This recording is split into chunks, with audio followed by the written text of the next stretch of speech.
নমস্কার, আরও একটি নতুন ব্লগে সবাইকে স্বাগত জানাই। আমি শিপ্রা। তো সকাল থেকে একটু ক্লিনিংয়ের কাজ করছি। খাওয়ার টেবিলটা একটু ভালো করে সার্ফ দিয়ে ধুয়ে নিচ্ছি, পরিষ্কার করে নিচ্ছি।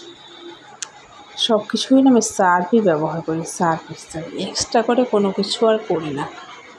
লিকুইড টিকুইড নেই, বেসিনটাকেও একটু সার্ফ ছিটিয়ে নিই, ব্রাশ দিয়ে পরিষ্কার করলে সাদা ঝকঝকে তকতকে হয়ে যায়। আর প্রত্যেক দিনই যদি একটু করে পরিষ্কার করে নিই তাহলে আর কোনো পরিশ্রম হয় না। তো সকাল সকাল একটু কাজ করলাম। এই টবের মধ্যে স্নেক প্ল্যান্ট একটা বসিয়ে দিয়েছি, কিন্তু কোথায় রাখবো আমি ভেবেই পাচ্ছি না। সিঁড়িতে রাখবো না ঘরে রাখবো, না ঘরের কোণে রাখবো, না ব্যালকনিতে রাখবো। তো এই ভেবেই কোথায় কি করছি মাথায় কাজ করছে না। প্রচুর রোদ উঠেছে, প্রচুর, মানে গরম এত পড়েছে, 5:30 6টাতেই রোদ উঠে যাচ্ছে। তো এখন বাজে 7:30 মতো। এই সমস্ত কাজ সেরে নিয়ে স্নান টান করে আস্তে আস্তে প্রায় 8টা বেজে যাবে। দেখো, এটা হচ্ছে স্পাইডার প্ল্যান্ট। এই প্ল্যান্টটা এত সুন্দর লাগে। এটার থেকে একটা যে ঝুঁটি বের হয়, সেই ঝুঁটিটা বুনে দিলে সেখান থেকে আরও একটা চারা বেরিয়ে যায়।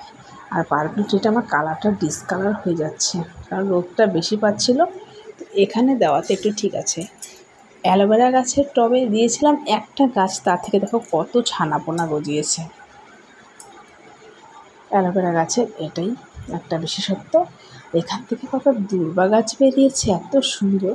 বৃহস্পতিবারে পুজো দিতে গেলে কোথাও যেতে হয় না, এখান থেকে 5-7টা দূর্বা এমনিতে তুলে নেওয়া যায়। তো এখানে রয়েছে 3-4টে স্পাইডার প্ল্যান্ট, একটা থেকে অনেকগুলো হয়েছে। এখান থেকে দেখো একটা কত সুন্দর ঝুড়ি বেরিয়েছে। এই যে ঝুড়ি বা ঝুলকি বলে, আমি জানি না এটাকে কী বলে। তো এটা থেকে আবার গাছ হয়, এটা বলে দিলাম। আবার এখান থেকে সুন্দর ফুলও হয়। যাই হোক, সকাল সকাল গাছগুলো একটু পরিচর্যা করে নিলাম, এটার জন্য সকাল সকাল ওঠা। আর দেখো, এই গাছটা তো ঝুলে যে কোথায় চলে যাচ্ছে। একটুখানি ডগা এনে বুনেছিলাম বাড়ি থেকে, মানে বাপের বাড়ি থেকে। তো কোথায় চলে যাচ্ছে, তার থেকে আবার মূল গজিয়ে যাচ্ছে। সত্যি, কারো বাড়িতে যদি এই সমস্ত দেখা যায়, একটু চাইতেও কেমন লাগে, আর সত্যিটা চাওয়া যায় না। আর স্ন্যাক প্ল্যান্টটা এখানে দিয়েছি, ভালোই লাগছে। আর এটাকে দিয়েছি ঘরের ভেতরে, জানি না কতদিন রাখতে পারবো। ওই আমার ছেলে বেশি যত্ন করতে গিয়ে তখন যে কী করে ফেলবে। ওই জল দেবে, বলবে এই গাছ তুই জল খা, তারপর ওর সঙ্গে কথা বলবে, হয়তো একটা দুটো পাতাও ছিঁড়ে দেবে, এই আর কি। তো ওই আর কি করে চলে আসলাম রান্নাঘরে। তো রান্না কী করবো, বাচ্চারা এটা খেতে খুব ভালোবাসে। সকাল সকাল ডালের সঙ্গে এরকম যদি ঝুরি আলু ভাজা করে দেওয়া যায়, তাহলে ওরা খুব আনন্দ করে খায়।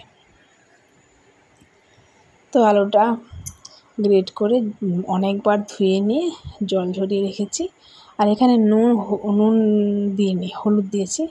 তো এদিকে আমার রান্না দেখো কমপ্লিট, অনেক কিছু রান্না করে ফেলেছি, কিছুই শেয়ার করা হয়নি কারণ অনেক কাজ ছিল। এদিকে রান্না করছিলাম, ডাল হয়েছে, আলু ভাজা হয়েছে, ওদিকে রয়েছে একটু চাটনি, আচার, মিক্সচার আচার, আর হচ্ছে কাতল মাছের ঝোল। তো অনেকটা সময় চলে গেছে। বিকেলবেলায় জামা কাপড় তুলে রেখেছি অনেকক্ষণ, দুপুরেই তুলে রেখেছি। আর সম্পূর্ণ না শুকানোর আগেই আমি ঘরে এনে মেলে দিই দড়িতে বা চেয়ারে টেয়ারে দিয়ে রাখি, কারণ এত রোদ পুড়েই যাবে। তো কিছুক্ষণ রোদ খাওয়ানোর পরেই নিয়ে আসি, তারপরে ভালো করে শুকিয়ে গেলে তারপর সময় করে নিয়ে ভাঁজ করে রাখি। তো আজ একটু জামা কাপড়টা বেশি মনে হচ্ছে, প্রচুর জামা কাপড়। তো আজকে সবজি বাজার বেশি ছিল না বলতে মাছ শুধু ছিল। আমি বলেছি সবজি আনতে হবে না, বাজারে সবজি আনতে গেলে বাজারটা মনে হয় তুলে নিয়ে আসে। আর গরমের সবজি আমার একদম ভালো লাগে না। ওই ঝিঙে, চিচিঙ্গা, পটল আর কত খাবে বলো। শীতের সবজি সত্যি টেস্টি আলাদা। বেগুন ভাজা দিয়েই ভাত খাওয়া যায়, বাঁধাকপি বলো, ফুলকপি বলো, বিভিন্ন জিনিস যেগুলো হয়। তো তোমাদের সঙ্গে কথা বলতে আমার আলনা গোছানো, র্যাক গোছানো সমস্তটা প্রায় শেষ। আমার ভিডিওটি যে যেখান থেকে দেখছো তাদের প্রতি রইল আমার অসংখ্য ভালোবাসা। আমার ভিডিওটি যদি ভালো লেগে থাকে তাহলে অবশ্যই আমার পাশে থেকে একটা সাবস্ক্রাইব করে দিয়ে যেও, আর একটা লাইক করতে ভুলো না। তোমাদের এই একটা লাইক আমাকে ভিডিও বানাতে অনেক অনুপ্রেরণা দেয়। আর যারা আমার ভিডিওটা আজ নতুন দেখছো তাদেরকে আমার পরিচয়টা দিয়ে রাখি, আমি শিপ্রাস লাইফস্টাইল ব্লগ। অবশ্যই পাশে থেকো। বিকেলে একটু ছেলেকে নিয়ে আসলাম মাঠে, তো আমরা একটু হাঁটছিলাম বাড়ির পাশেই, একটু ফাঁকা জায়গায়। সারাদিন ঘরে থেকে কত আর ফ্যানের হাওয়া খাবো, তো একটু ওদের সঙ্গে ফুটবল খেলে নিল। যদিও না পারে না, কিন্তু বড় বড় ভাব দেখায়। যাই হোক, ভিডিওটি আর বড় করব না, আজকের ভিডিওটি এই পর্যন্তই। দেখা হবে নতুন একটি ব্লগে, নতুন একটি ভিডিও নিয়ে। ততক্ষণ পর্যন্ত সবাই খুব ভালো থেকো, সুস্থ থেকো।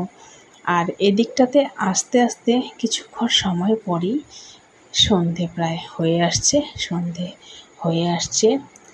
সেই সময় চলে যাব বাড়িতে গিয়ে আবার হাত মুখ ধুয়ে পোশাক আশাক বদলে সন্ধে দিলেই আজকের মতো। তো আজ আসছি, সকলেই খুব ভালো থেকো।